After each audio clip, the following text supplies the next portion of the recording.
Hello my dear students. ඉතින් අද අපි හාහා පුරා කියලා මුලින්ම අපි කරන්න හදන්නේ 2016 ඔයගලන්ට ආපු all level English ප්‍රශ්න පත්‍රයේ පළවෙනි කොටසේ පළවෙනි ප්‍රශ්නය. ඉතින් බලමු අපි මොකද්ද මේක තියෙන්නේ කියලා. Complete the dialogue between Kamal and Rajan. Use the words given in the box. Write the correct letter in the blank. The first one is done for you. ඔයාලට ළමයි මේක කරන්න තියෙන්නේ මෙන්න මේ කමල් සහ රාජන් අතර ඇතිවන දෙබස කියවලා බලලා ඒකට අදාළ වෙන මෙන්න මේ බොක්ස් එකේ තියෙන වචනවල තියෙන ලෙටර් එක මෙන්න මේ බ්ලැන්ක්ස් වලට දාන එක. ඉතින් අපි මුලින්ම බලමු මෙන්න මේ බොක්ස් වල මොනවද මේ තියෙන වචන කියලා.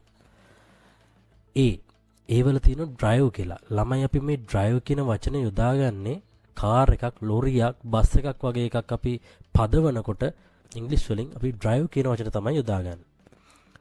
B travel කියලා කියන්නේ අපි සාමාන්‍යයෙන් ගමන් කරනවාට මොකක් හරි කෝච්චියකින් හරි බස් එකකින් හරි ගමන් කරනවා නම් අපි යොදා ගන්නවා මෙන්න මේ travel කියන වචනේ.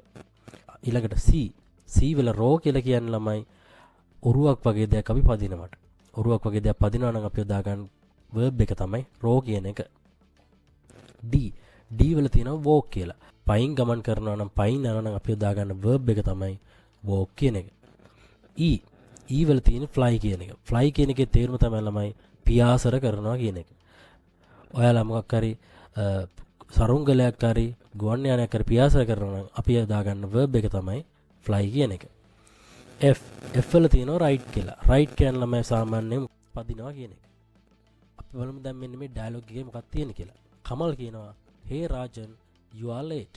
Why do you always travel by train? B උත්තරේ දීලා තියෙනවා travel කියලා. බලමු මේකේ තේරුම.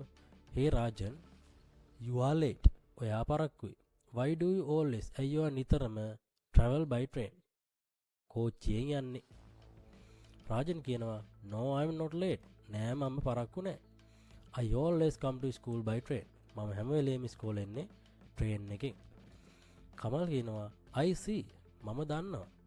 Do you ever your bicycle? Do you ever blank your bicycle? එතකොට මතක තියාගන්න ඕනේ bicycle එකක් නම් අපි පදිනව නේද? bicycle එක පදිනවා නම් අපි යොදාගන්න verb එක තමයි right කියන එක. එතකොට අපිට දාන්න වෙනවා මෙතනට right කියන එකේ අක්ෂරය නැත්නම් right කියන එකේ letter එක තමයි F කියන එක. එහෙනම් උත්තරය අපි දානවා F කියලා. Great. රාජන් ඊට පස්සේ කියනවා yes sometimes. How do you come to school? ඔව් සමහර වෙලාවට. How do you come to school කියලා කියන්නේ ඔයා කොහොමද ඉස්කෝලේ එන්නේ? කමල් කියනවා well හොඳයි. I just blank I live close by. ළමයි මේ I live close by කියලා කියන්නේ මම ජීවත් වෙන්නේ ළඟ කියන එක.